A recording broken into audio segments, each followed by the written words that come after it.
Está escrito. O Ministério com Mensagens pela Televisão, apresentado por George Vanderman, traz até você o Cristo Vivo, através da série de estudos bíblicos em vídeo, A Verdade para o Tempo do Fim.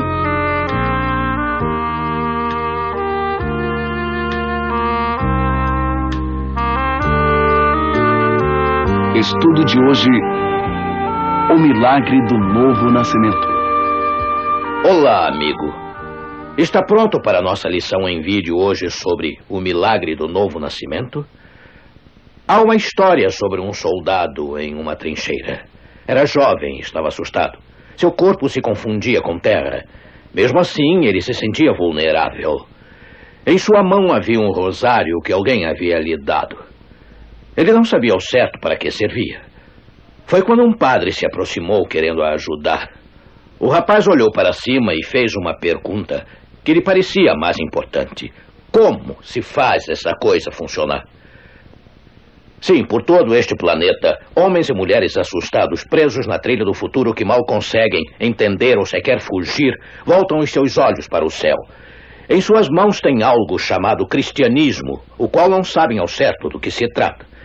Estão prontos a aceitá-lo, mas hesitam em rejeitar algo que em plena luz do dia pode ser a única esperança. Segurando-o contra a luz, eles ficam virando, estudando-o, admirando-o, detendo-se sobre ele, filosofando a respeito, discutindo os seus méritos e os seus mistérios, e esperando que Deus esteja ouvindo. Quando fazem a pergunta mais importante: como isto funciona? Alguns adolescentes consideram o cristianismo superado. Alguns outros tentam ser cristãos. Porém, não funciona para eles assim. Mas estão dispostos a tentar de novo se pelo menos conseguirem dominá-lo bem. Se ouvirmos com atenção e conseguirmos entender todas as gírias da juventude, conseguiremos entender sua verdadeira pergunta. Mãe, pai, professor, pastor, como é que se faz isto funcionar? E eles não querem como resposta uma discussão teológica. Eu posso entender e me identifico com esses adolescentes porque eu tive o mesmo problema na idade deles. O cristianismo parecia funcionar para outras pessoas, mas não funcionava muito bem para mim. Finalmente, uma sexta-feira à noite, em desespero, eu agitei o meu punho para Deus. 5 minutos antes disso acontecer, você teria me considerado um jovem decente, respeitador e promissor, com alguma vontade e ambição. E certamente com um grande futuro, mas por dentro eu era uma confusa combinação de guerra civil e culpa, tudo misturado em um garoto frustrado. Diferença entre gerações e tudo mais. O meu pai, como sabe, era pastor. Como eu respeitava. De fato, isso é que tornava a minha rebelião tão difícil de entender.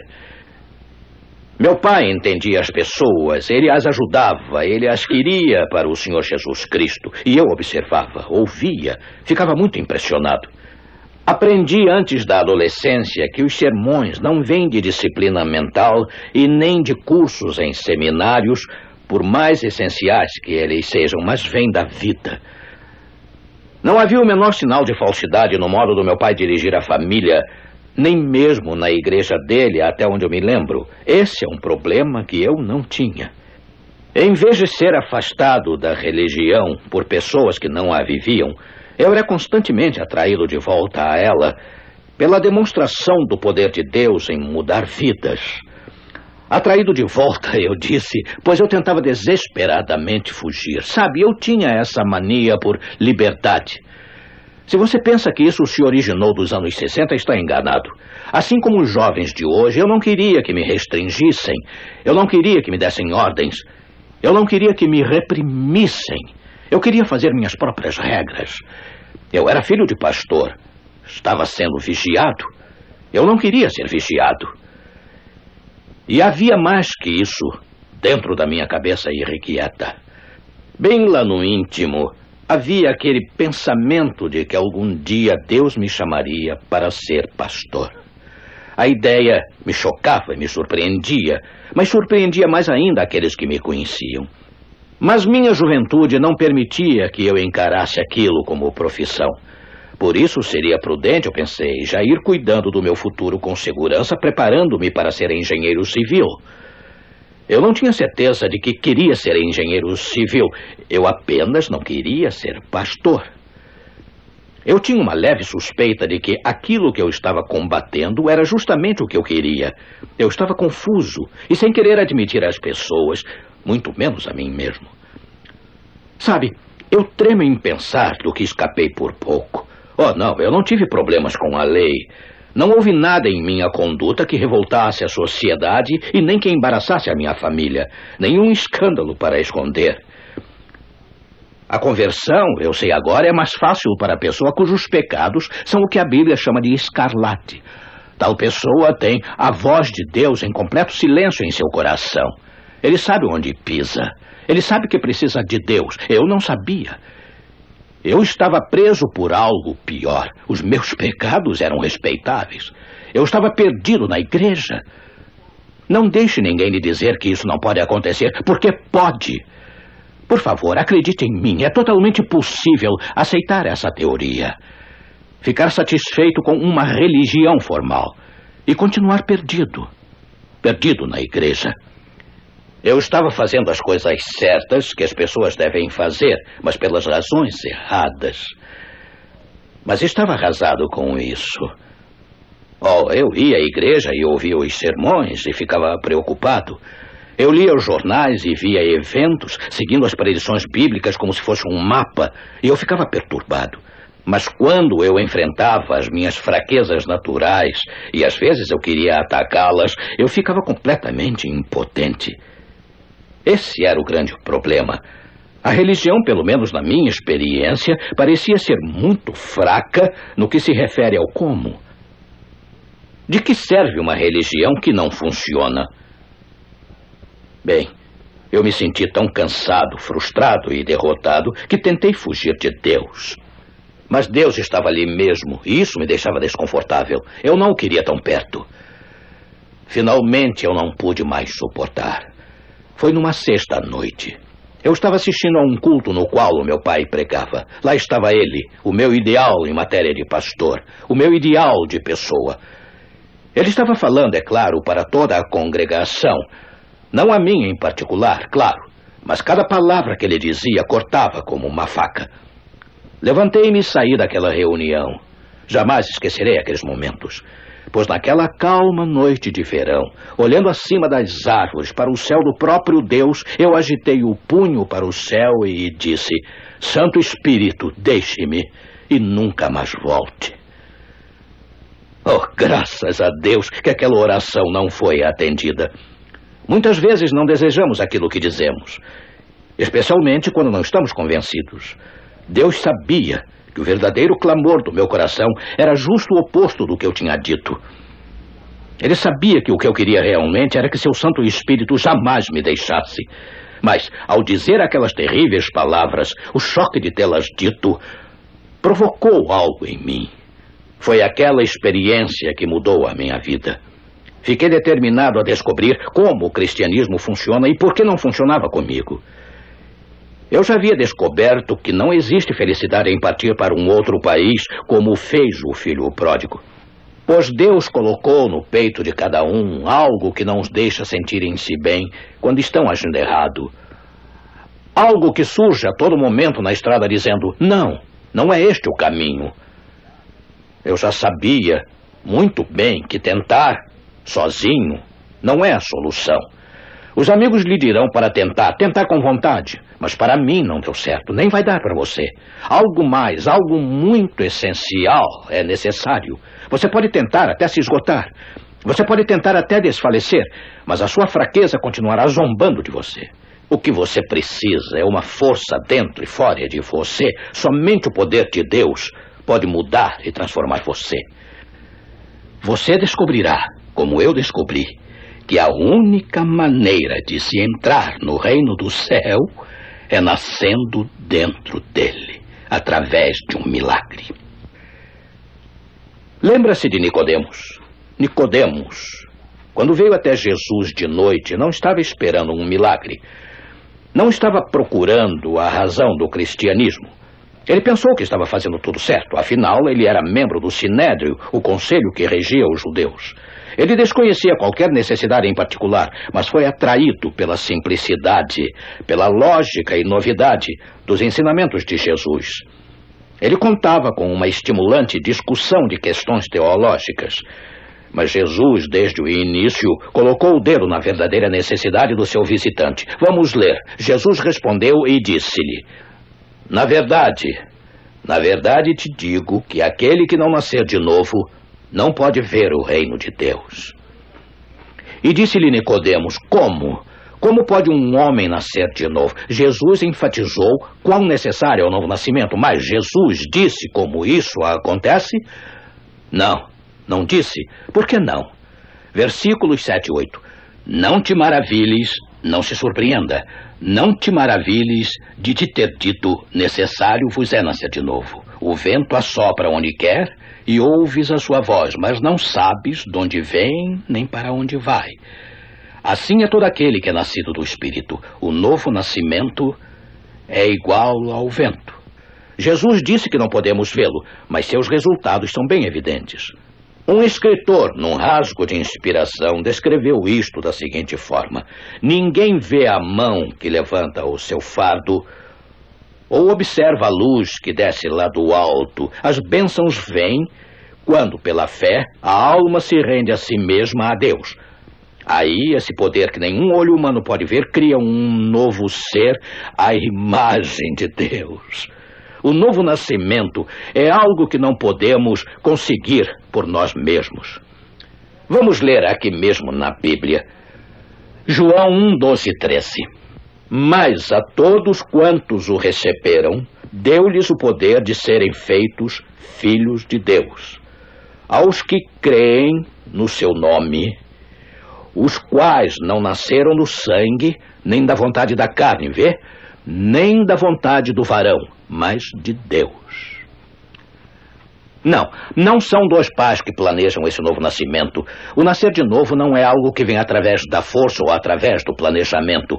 É um milagre. Nós só podemos permiti-lo, pois jamais acontece contra a nossa vontade, somente com o nosso convite. O apóstolo Pedro fala a respeito de nascer de novo.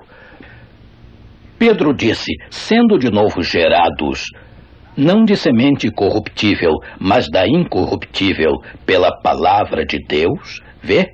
O novo nascimento é gerado pelo próprio Deus, pela palavra de Deus viva e que permanece para sempre. O nascer de novo é conseguido, Pedro disse, pela palavra de Deus. Ele é trazido pelo mesmo poder criador que ordenou que os céus existissem. Pense nisso. O poder que fez o mundo operando em nossa vida? Maravilhoso. O nascer de novo é inquestionavelmente um milagre do poder criador. Mas isso nos leva a uma pergunta. Parece ser muito popular hoje em dia afirmar ser nascido de novo como cristão. Mas e se não existe evidência científica? Se não existe mudança na vida? Que espécie de vento é esse que nem mesmo move uma folha? Que tipo de novo nascimento é esse que permite que o homem continue com o mesmo estilo de vida de antes? O que acontece de fato? O que acontece de fato quando o homem experimenta a obra da recriação? O homem ou a mulher, de fato, o apóstolo Paulo nos diz em nossa próxima referência. Veja, assim que, se alguém está em Cristo, nova criatura é. As coisas velhas já passaram. Eis que tudo se fez novo. Como podemos dizer, então, que a experiência do novo nascimento não envolve um milagre, nenhum sopro de novidade, nenhuma mudança? não é mais que uma mudança de disposição. Em alguns casos, pouco mais que uma mudança de patrocinador. Ora, amigo, por que nos submetemos com relutância a um milagre? Por que tentamos fazer por nós mesmos o que apenas Deus pode fazer? Milhões creem que temos que, de algum modo, melhorar sozinhos antes de chegar até o Salvador, nos purificar, parar de fumar, nos livrar de todos os nossos hábitos ruins, fazer alguma coisa para expiar nossas obras mais, fazer uma grande contribuição, talvez. Mas, amigo, esta noção de que você tem que fazer um milagre sozinho antes de pedir a Deus para fazer um milagre em você é um pouco estranha, não é? É o mesmo que dizer que você precisa ficar totalmente limpo antes de pegar o sabonete. O problema com todos esses esforços de autoaprimoramentos é que Deus diz que são inúteis. Tentamos fazer o impossível. Vamos incluir mais uma passagem aqui. Pode o etíope mudar a sua pele ou o leopardo as suas manchas? Nesse caso também vós podereis fazer o bem sendo ensinados a fazer o mal. Impossível, você não acha? E quanto às nossas tentativas de nos tornarmos bons, elas também não são bem-sucedidas. Mas todos nós somos como o imundo e todas as nossas justiças como o trapo da imundícia. Ora, se nossas boas obras, nossas justiças, são como um trapo de imundícia, o que Deus irá pensar das obras mais? Não existe um meio de nos limparmos sozinhos. Polirmos o lado de fora enquanto de dentro continua corrompido é tão eficaz quanto espargir água de rosas sobre o câncer. Simplesmente não existe um meio pelo qual podemos nos salvar. Se existisse, não precisaríamos de um Salvador. Todavia, alguns de nós perguntam: o que devo fazer? O que devo fazer para ser salvo? Esta pergunta reflete o mal-entendido quase que universal sobre o que é a salvação. A pergunta em si insinua que existe algo que podemos fazer para persuadir Deus a nos salvar. A pergunta sugere que se fizermos certas coisas para Deus, coisas específicas, coisas grandes, coisas suficientes, Ele nos salvará. A pergunta é toda a ideia de que podemos de algum modo merecer o que só pode ser um presente. E que só pode ser um milagre. Mas diga-me, Deus precisa ser persuadido a nos salvar? Jesus precisa ser persuadido a nos salvar? Se Ele já nos deu sua própria vida e sangue para que pudessem nos salvar? Não. Por outro lado, as coisas que um cristão nascido de novo faz não são diferentes das coisas que ele fazia antes de nascer de novo? Se Paulo diz que ele é uma nova criatura, não haverá mudança em seu comportamento? Você não desconfiaria de qualquer experiência que não trouxesse qualquer modificação? Claro que sim. Eis a questão. O milagre do novo nascimento transforma por completo o comportamento do homem. Mas as coisas boas que ele faz agora são tão naturais quanto as coisas ruins que ele costumava fazer. Ele só não precisa fazer coisas boas para ser salvo, mas por ter havido mudança dentro dele. As coisas boas que ele faz não são uma tentativa de merecer a salvação, mas sim uma resposta natural ao Salvador que ele veio agora a conhecer. É um crescimento natural. A evidência é bem clara de um novo relacionamento. Deixe-me ilustrar. Pedro e João estavam a caminho da reunião de oração um dia, quando um mendigo aleijado lhes pediu uma esmola, lembra-se? E Pedro respondeu dizendo: prata e ouro eu não tenho, mas o que eu tenho eu lhe dou. Em nome de Jesus Cristo de Nazaré, levanta-te e anda. E o homem andou. Você pode imaginar a agitação que isto criou entre o povo? Maravilharam-se que o nome de Jesus, mesmo sem a sua presença física, possuísse tal poder. Ele já tinha morrido, pelo menos era o que o povo pensava. Mas para os líderes religiosos isto era uma pregação perigosa. E Pedro e João foram jogados na cadeia. Procurem lembrar que Pedro e João, com o resto dos discípulos, haviam abandonado Jesus na noite anterior à crucificação. E Pedro negou até que o conhecia. Mas aí aconteceu algo para mudar aqueles homens. Ficaram fortes, destemidos. Quando compareceu perante as autoridades no dia seguinte, Pedro, sem nenhum sinal de medo, os acusou como responsáveis pela morte do Filho de Deus. As autoridades temeram que o povo decidisse quanto ao que eles consideravam uma sentença fácil. Pediram a Pedro e João somente uma coisa: que se calassem a respeito de Jesus. Calarmos a respeito de Jesus? Pedro e João responderam: nós temos que ler isso. Respondendo, porém, Pedro e João lhes disseram: julgai vós se é justo diante de Deus ouvir-vos antes a vós do que a Deus? Porque não podemos deixar de falar do que temos visto e ouvido. Continuaram falando sobre Jesus, continuaram falando sobre a ressurreição, pois seria impossível ficarem calados.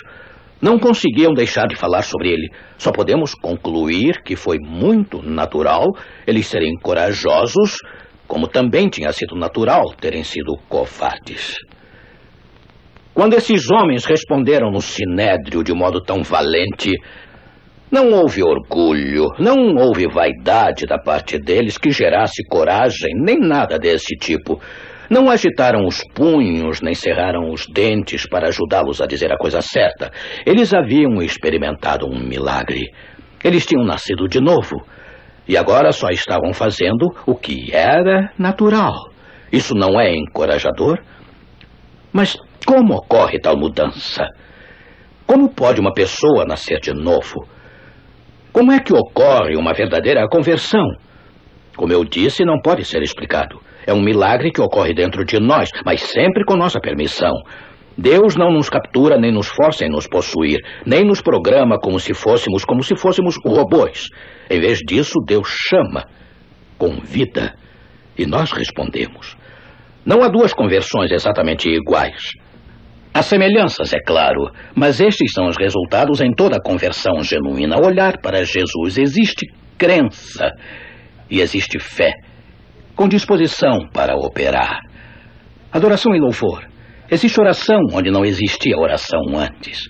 Existem decisões a serem tomadas, mudanças de atitude, reversão de prioridades. Existe amor, confiança e compromisso.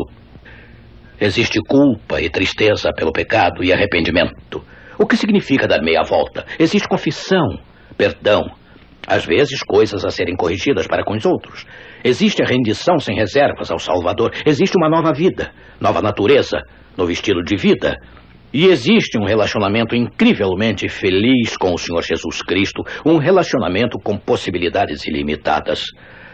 Todas estas coisas são comuns no novo nascimento, mas nenhuma ordem é prescrita. Podem até acontecer todas de uma vez, mas cada experiência é diferente. Vejam Pedro, por exemplo. Ele passou boa parte de 3 anos na presença de Jesus, mas tinha ele nascido de novo? Tão seguro de si mesmo, tão impulsivo e tão desastrado. Aí veio aquela terrível noite de sexta, quando tudo saiu errado. Pedro gabou-se de que estava pronto para morrer por seu Senhor. E parece que Jesus não gostou quando ele usou sua espada. E ele também ficou um pouco descontente com Jesus por não ter feito um milagre para livrar-se dos soldados. E aí, frustrado e confuso, a sua fé de repente tremeu. Pedro havia negado até mesmo conhecer o seu Senhor. De manhã bem cedo, Jesus tinha sido levado de um lugar para o outro. Ele voltou-se e olhou para Pedro. E aquele olhar não foi a condenação que Pedro sabia que merecia. Foi um olhar de amor e de perdão. E foi o bastante. O coração de Pedro ficou esmagado e comovido ao mesmo tempo. Ele se afastou correndo da multidão e tratou de voltar para o Getsemane. Lá, no mesmo lugar em que Jesus suportou toda aquela dor sozinho, a terra ainda estava úmida das lágrimas do Salvador. Pedro chorou em desabafo e era um novo homem, daquele momento em diante. Para João, a mudança da conversão foi mais gradual, até onde sabemos. A conversão do apóstolo Paulo foi uma experiência ocorrida na estrada de Damasco. E Tomé só acreditou depois de ver as marcas dos pregos. O momento da nova vida deve ter vindo quando ele caiu aos pés do Senhor ressurreto e disse: meu Senhor e meu Deus. Lembra-se de Zaqueu, o pequeno homem que subiu numa árvore para poder ver Jesus que passava? Imagine a surpresa dele quando Jesus olhou para cima e disse-lhe que iria à sua casa naquele mesmo dia. O novo nascimento deve ter começado naquele momento, com crença, culpa e arrependimento, tudo misturado em sua mente de uma vez. Mas note o que aconteceu. Ele havia defraudado muitas pessoas como coletor de impostos, sem dúvida. Isso precisava ser corrigido. Ele queria corrigir. Leia a história em Lucas 19. Aquilo foi uma conversão, uma mudança, um novo nascimento, sem dúvida. Você não concorda? Sim, um novo nascimento é uma experiência diferente para cada indivíduo, mas em toda conversão autêntica reconhecemos nossa necessidade. Admitimos nossa culpa. Nos encontramos dispostos a dizer: eu sou culpado, não outra pessoa. Deus tenha piedade deste pecador. Mas esta era uma barreira que os fariseus tinham orgulho demais para transpor. Por isso Jesus não pôde ajudá-los. Eram orgulhosos demais para se arrepender. Existem aqueles que dizem: nós só temos que crer, nada mais. Jesus faz todo o resto. Já ouviu pessoas dizerem isso? Bem, é verdade que o apóstolo Paulo disse ao carcereiro: crê no Senhor Jesus Cristo e serás salvo. Mas estava Paulo falando de uma crença concernente apenas à informação? Será suficiente crer que Jesus existe e que ele é o Filho de Deus? Ora, Satanás e seus anjos rebeldes creem nisso, e tal crença os salvou? Não. E uma crença assim também não nos salva. Temos que crer que Jesus morreu em nosso lugar. E deve haver uma aceitação pessoal daquele sacrifício. Crer. A fé que salva deve ser mais do que uma informação, mais que uma teoria da verdade. Deve incluir compromisso. É verdade que o novo nascimento não se baseia nas nossas ações, mas o amor sim. O amor está onde está a ação. Durante todo o caminho haverá decisões a se fazer. Deus não tomará decisões por nós. Haverá passos a dar quando entregarmos a vida ao Salvador. Mas tais decisões, tal entrega, os passos que damos, todos eles são respostas nossas ao convite dele, ao amor dele, ao que ele fez por nós. Não são pagamentos a nosso crédito. Mas agora, uma palavra sobre confissão, uma palavra importante, na verdade. Se confessarmos os nossos pecados, ele é fiel e justo para nos perdoar os pecados e nos purificar de toda a injustiça. É uma maravilhosa promessa. A confissão, se for genuína, tem que vir do coração tocado por Deus. Será sem sentido se vier cheia de desculpas, explicações e qualificações que a cancelem. Tem que vir do arrependimento verdadeiro e profundo que somente Deus pode dar. E este tipo de confissão tem que ser algo mais que um simples acho que falhei. Mas por ora, uma pergunta. O perdão é conseguido por nossa confissão? Não. O perdão jamais foi por mérito. Jamais é merecido. Não podemos consegui-lo pela extensão, pelos detalhes ou pela beleza da nossa confissão, ou por qualquer outra coisa que façamos. O perdão é um dom maior que nossa capacidade de compreensão e retribuição. Seu preço é maior que o universo, pois custou a vida e o sangue do Filho de Deus.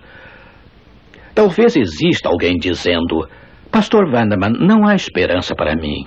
Eu fiz da minha vida uma confusão tão grande que Deus não vai me querer agora. Acho que fui longe demais. Oh, não, amigo, não foi.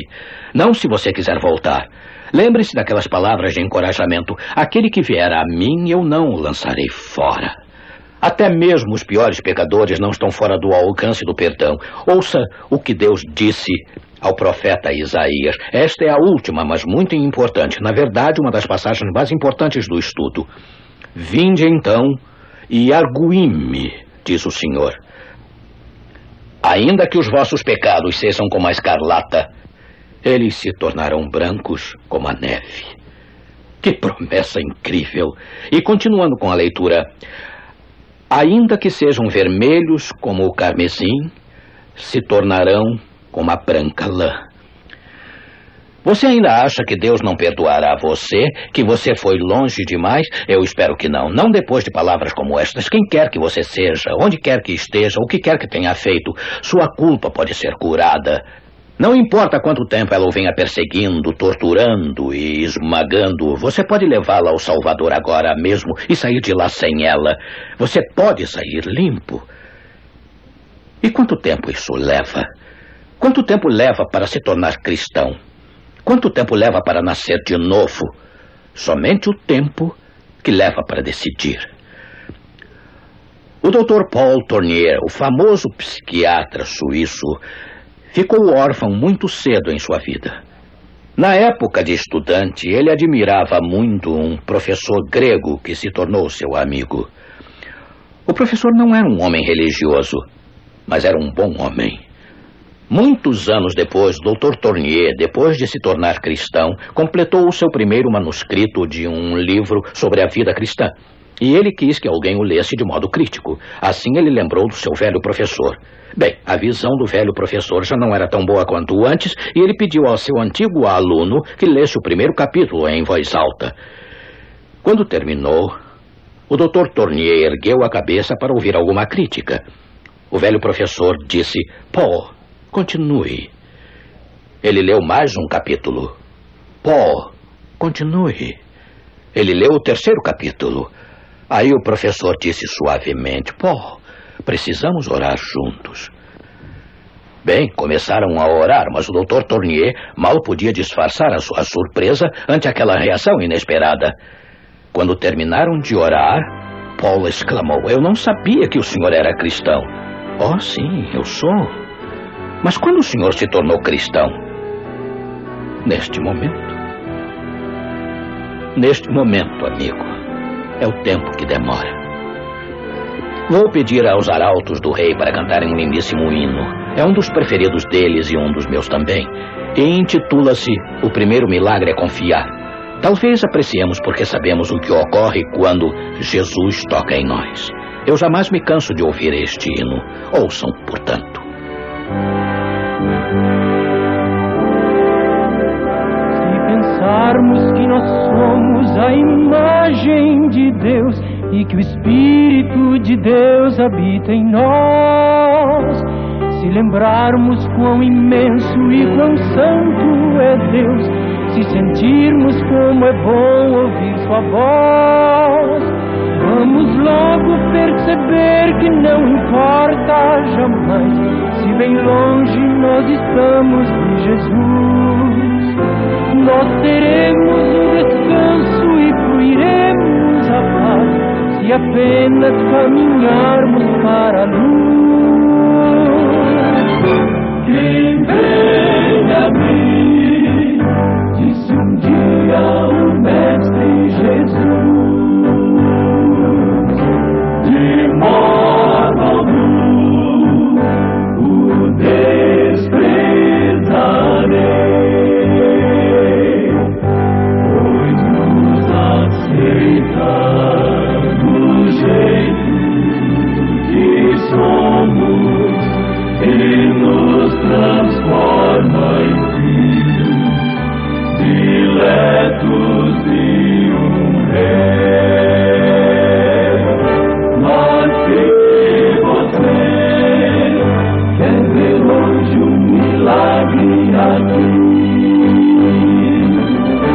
pra só então começar a voltar.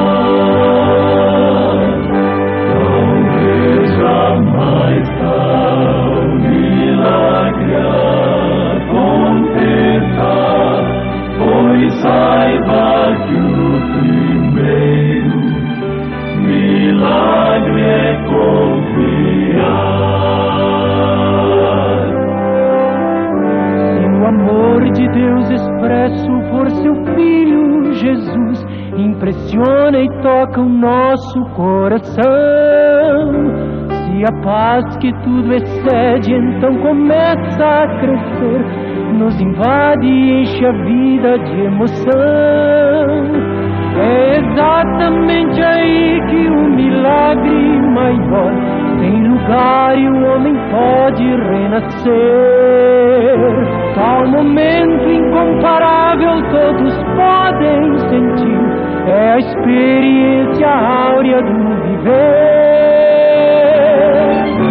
Quem vem a mim, disse um dia o Mestre Jesus, de modo algum o desprezarei,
Amigo, como posso encerrar uma lição igual a esta sem convidá-lo a tomar uma decisão para que Jesus o toque, assim como ouvimos no hino?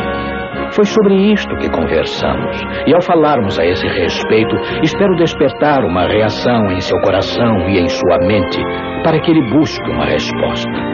Não deixe Jesus esperando. Ninguém pode tomar uma decisão por você. Só você pode tomá-la. Você pode dizer as palavras: eu aceito a Jesus como meu Salvador agora mesmo. Deixe-me repeti-las. Eu aceito a Jesus como meu Salvador agora mesmo.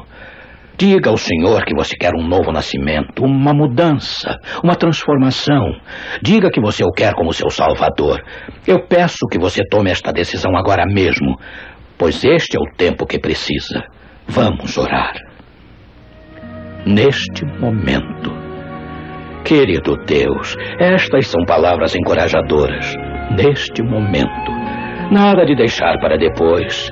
Estas são palavras que nos convidam agora mesmo, cada um de nós, a abrir o coração para deixar o Salvador entrar, abrir o caminho para o Espírito Santo realizar o novo nascimento. Ajuda-nos a olhar para Jesus, o qual torna tudo isto possível através do Espírito Santo. Quando olhamos para nós mesmos, não vemos como qualquer um de nós pode se salvar. Mas quando olhamos para Jesus, não vemos como cada um de nós pode se perder. Eu oro para que estes poucos momentos com a palavra de Deus tenham levado cada estudante desta série em vídeo a tomar uma decisão por Jesus, para abrir o caminho para que ocorra a experiência do novo nascimento. Senhor, eu posso encorajá-los para que o aceitem, eu posso orar para que o façam, mas não posso decidir pelos outros, assim como na cerimônia de um casamento. Por favor, ajuda os alunos a dizerem: aceito. Que decisão maravilhosa de mudança de vida. Deus abençoe cada um quando o aceito for dito do fundo do coração. Obrigado, Senhor. Em nome de Jesus, eu peço. Amém.